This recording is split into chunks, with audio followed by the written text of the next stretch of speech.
Creepy domestic violence hotline caller. Okay, so I work at a domestic violence hotline.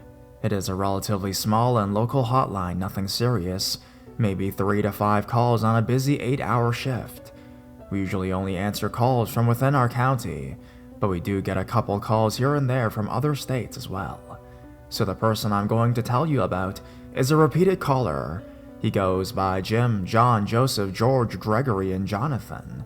So, the ladies that run the hotline call the man Joseph, because that is the man he most frequently uses for me. So at the hotline that I work, I do sporadic shifts, sometimes overnight, sometimes early morning, sometimes afternoon into the evening, and different days of the week. Basically, I fill in whenever someone doesn't want to work, which is fairly often. This guy started calling a couple months ago. No caller ID, no address that he knows.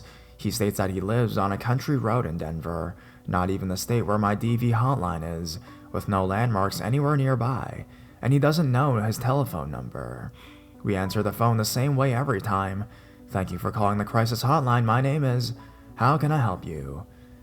And you would know it was Joseph calling, because you would hear a grown man talking and a child's voice on the other end asking, who am I speaking to? From there, you had to give him your name again, and he would say, and how are you? I would usually say, I'm doing fine, and how about you? To which he would reply, not too good. Can I talk to you now? Now, I already know how this conversation goes, but I'll lay it out for all the readers. Sure, what's going on? Well, my parents are downstairs fighting. Are you in a safe place? Yeah, I'm upstairs in my room. The police are on their way. Oh, okay. Did you call 911 dispatcher? Did it ask you to stay on the line? No, I called my aunt, and she called the police for me. They're on the way. Is it okay if we talk? That's fine, go ahead. What'd you like to talk about? Well, my parents are downstairs fighting. Do you know what they're fighting about? Well, it could be any number of things. Why don't you tell me? Guess. Now, the conversation seems normal up until this point. Keep in mind, he is roughly a 35-year-old man talking in a baby voice, and this call happens multiple times a day throughout everyone's shift. Please, Joseph, just tell me what they're fighting about. Well, my dad came home late, and my mom had made dinner, but my dad didn't like what she made. Guess what happened then? I really don't like to guess. Please tell me. Well, he threw the plate and I heard it smash against the wall. Guess what happened then? Please tell me, I don't like to guess. Well, then my mom told me to go upstairs because they're gonna get into it. What do you think that means? That could mean a number of things. Are they yelling at each other? Yeah, my dad is really getting into my mom. What do you think that means? I don't know. Usually sometime around this point, Joseph will quickly cut off the conversation and say, I have to go, I'll call you back. Now, I found that when I try to offer resources, which is what our hotline is mainly for, he generally gets frustrated and says he has to go sooner, leaving me with more time to answer calls that are higher priority and do other work around the call center. My coworkers and I have started an email chain, and one of my coworkers, Flo, works overnight and has talked to him extensively. She says he sounds mentally ill, and she has been discussing coping mechanisms with him. She states that she has never encountered anything malicious, and whenever she stated that she is uncomfortable, he backs off. I take what she says to heart, and begins to believe that Joseph is not terribly harmful or out to bother us. He genuinely wants help. So, the next time he calls, I clear up my work and begin to talk to him more in depth. He goes over his usual story. His parents are fighting. His dad threw the plate at his mom. It smashed against the wall. And once I ask if his mom is safe, he states that yes, she is. This is an agreement that she has with his dad. At this point, I'm very confused, because Flo hasn't mentioned anything like this. It's usually just aggressive fights, and occasionally, Joseph hears his parents having sex, which Flo tends to steer clear of. What do you mean they have an agreement? Well, my mom agreed to fight with my dad because it gets him turned on. What do you think that means? Sometimes people consent and agree to do things. Do you think they're doing this safely? Yeah, After my dad yelled at my mom, he ripped off her clothes. Guess what she was wearing? Sweatpants? No, it was like silky material. And guess what she was wearing underneath? Joseph, I'm beginning to get uncomfortable. Can you either tell me or change the subject? After much resistance, Joseph continued to tell me the story of how his mother was wearing lace underwear. And guess how he knew? Because his dad ripped it off of her as she was coming upstairs while they were French kissing. And then his dad went on top of his mom because they were in front of his bedroom door and they were naked having sex and kissing. Apparently, Joseph's girlfriend was there with them and this turned her on. He then asked me how he knew she was turned on. Well, sometimes certain things make people sexually excited. Maybe this is a conversation you should have with her alone. Well, she told me that she was wet. What do you think that means? As I said, sometimes certain things make people sexually excited. You should probably talk to her about this in a safer environment. Is there any way you can get out of the house? Or maybe give me your address so I can call 911 for you. I am obviously uncomfortable at this point, and Joseph is not backing down. He continues to graphically describe what he sees under his door and how his girlfriend was touching him while it was happening. And now his girlfriend wants to come over and make the same agreement that his parents have, to fight and then have sex. After about 45 minutes being on the phone with Joseph, I finally called the hotline from my phone to make it ring. I informed Joseph that there is another call coming in and that I have to answer it. I'm glad that he's in a safe place, but I need to answer this call. Needless to say, as soon as I ended the call on his end, I stopped my call from coming in, and I continue on my daily work. The creepy thing may not necessarily be that he was saying all that. I mean, after working at a domestic violence hotline for a few years, you hear a lot of terrible stories, so this doesn't really faze me. It's that now Joseph knows my name, where I work, and he has all my schedules memorized. He specifically calls during certain people's shifts to talk to them. Whenever I cover Flo's overnight shifts, I always get at least 3 calls from him. If I cover another friendly coworker's shift, he'll call. He doesn't call the daytime shift often because they're usually busy with other work and are unable to entertain him. I have since stopped using my name on unmarked calls. I will direct Joseph to services when he calls in order to shorten our conversations. The weirdest part is, I am the only one that has had Joseph go all creepy sexual on them. None of the other ladies that I work with has had Joseph get pervy. He has been nice and respected their boundaries. I don't know what I did to deserve that 45 minutes of baby talk pervertedness, but needless to say, no one at the hotline talks to Joseph anymore.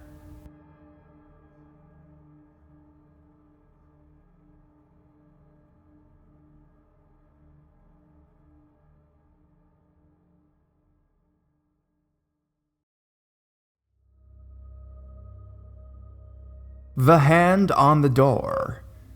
This happened when I was 19 years old and living in shared accommodation during my second year of university. A few friends and I had moved into a 3-floor house, which we were sharing with the landlady's daughter, Sarah.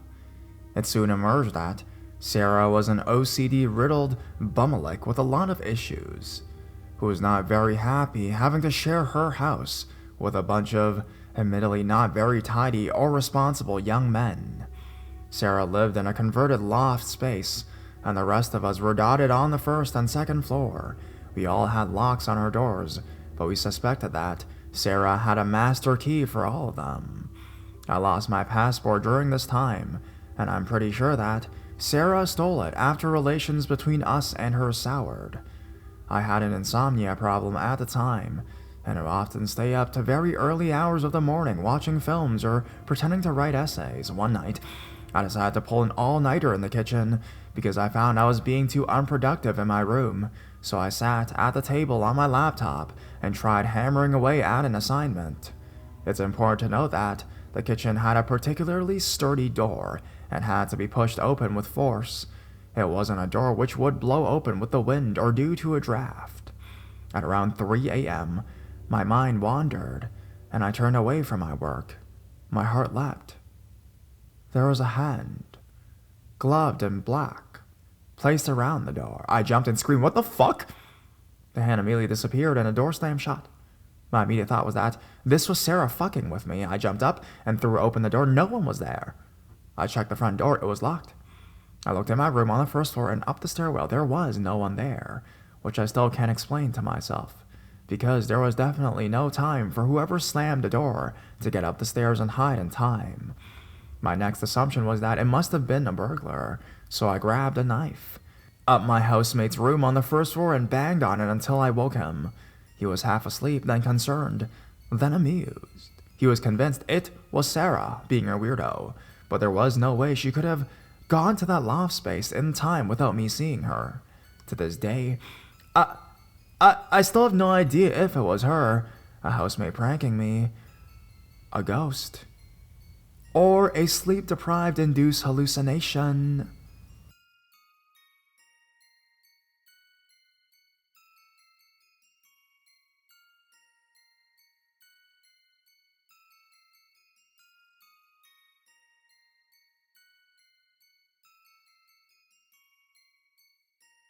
My strange overnight encounters.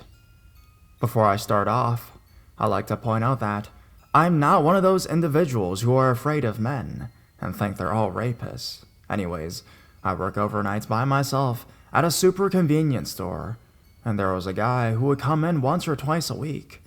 I thought he was just always being nice, because he always bought everyone a slice of pizza, a soda, and a candy bar or something like that. I was wrong. Things that seemed nice turned into not so nice things. He started getting really creepy by asking for my phone number or calling me pet names. Now, I'm not attractive, I'm pretty below average, but as a retail worker, I'm just used to the jokey flirts that come in. So when he was doing this, I just smiled and shrugged it off, thinking he was just being one of those jokery flirty types, I guess. Eventually things got worse. One night, the power went off, and he came in to get his change, and he said something along the lines of this: "Well, better get going. I wouldn't want to accidentally reach over the counter and grab anything soft that I might not be allowed to because it's dark and I couldn't see." He put his emphasis on accidentally with a wink. He kept insisting that I go to dinner with him, and he'd show me a good time with more winks. I started not leaving from behind the counter while he was there because I was always so afraid of him trying something. I would also keep mentioning my boyfriend in hopes of making him stop. I also started asking for Tuesday nights off because that's when he usually came in. My male coworkers didn't take me seriously when I said how dangerous I thought this man was. He bought them pizza and was buddies with them, so they're just telling me it was a misunderstanding. He was also a huge business for a company. He must have spent $200 or more a night there. To this day, I hope to never see that man ever again, because he made me so uncomfortable and afraid. Maybe I was just misunderstanding and overreacting, but that doesn't change how much I never hope to meet this man somewhere where I don't have 8 cameras and an alarm button.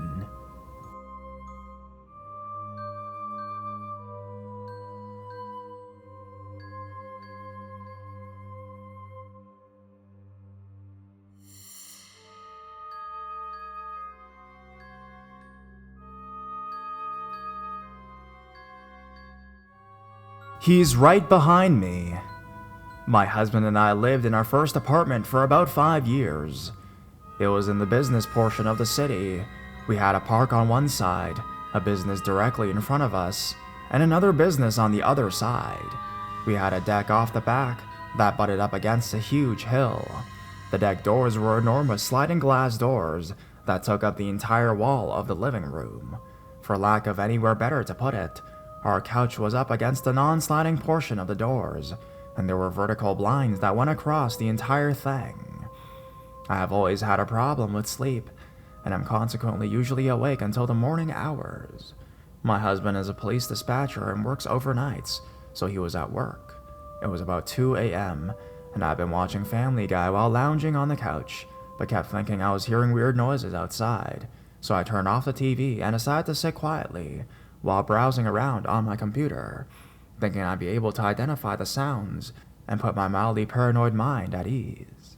Like I said, everything around us was business, so noises at 2 a.m. were pretty out of the ordinary, but I kept telling myself it could be animals or the wind. I was playing a game on Facebook and heard what sounded like footsteps on my deck. I held my breath and waited, thinking it was probably just something that had fallen over it. But I heard more footsteps, and then light scraping on the door directly behind my head. I completely froze. All I could think to do was to get up and run, or sit here and hope that he hasn't seen me through the cracks in the blind. My phone was across the room, so I would have to get up to get it. Then I had the perfect idea. I Facebook messaged my husband at work, a frantic message. Someone is on our deck right behind me. Within minutes, pretty much every cop that wasn't already at a call was at my apartment, swarming the place. The sergeant told me they had caught him by sneaking around back. He had been trying to pick the lock on the door. They had cuffed him, but they couldn't get him over the railing like that and would need to walk him through the apartment. So I hid in my bedroom like a scaredy cat while they brought him in and let him out. So, would-be burglar, let's not meet.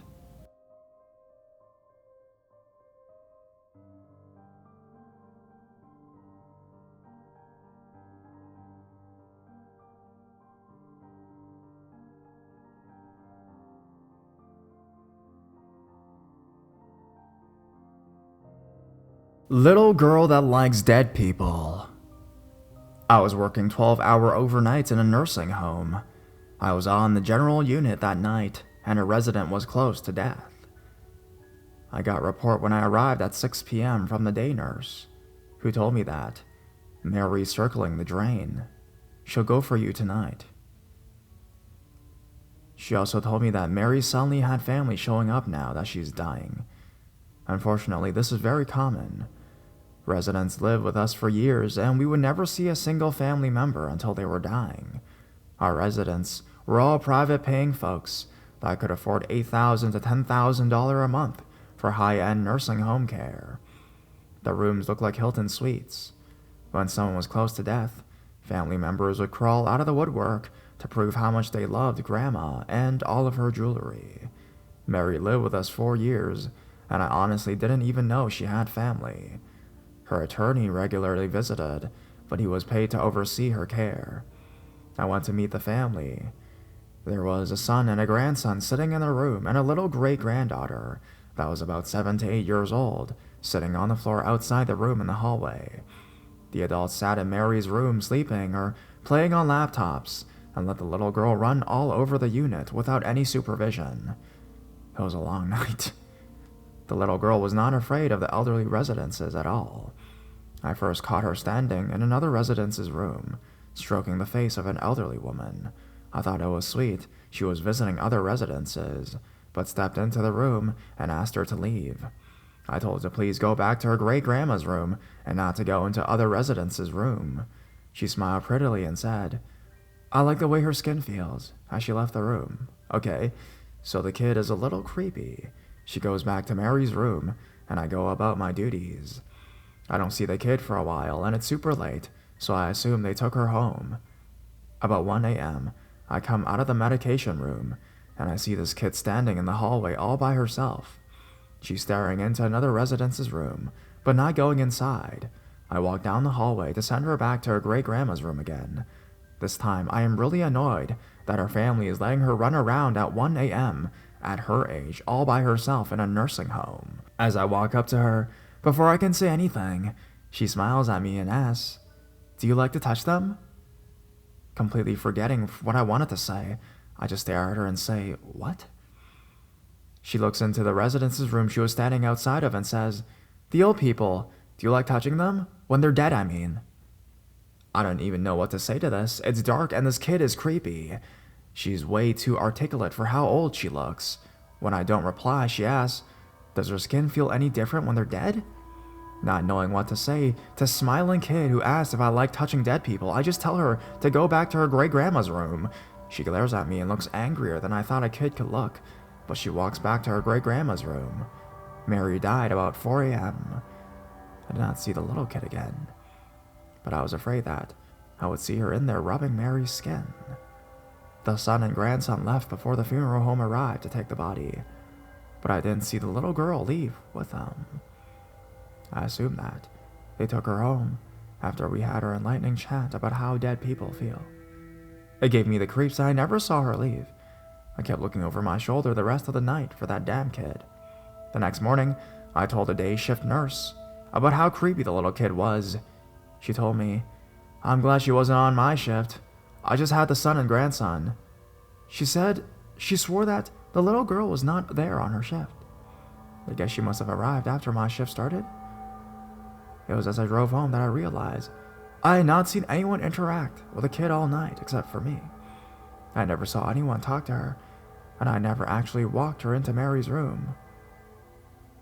I also did not confront her family about the kid's actions because I did not want to seem rude, complaining about their kid when their loved one was dying.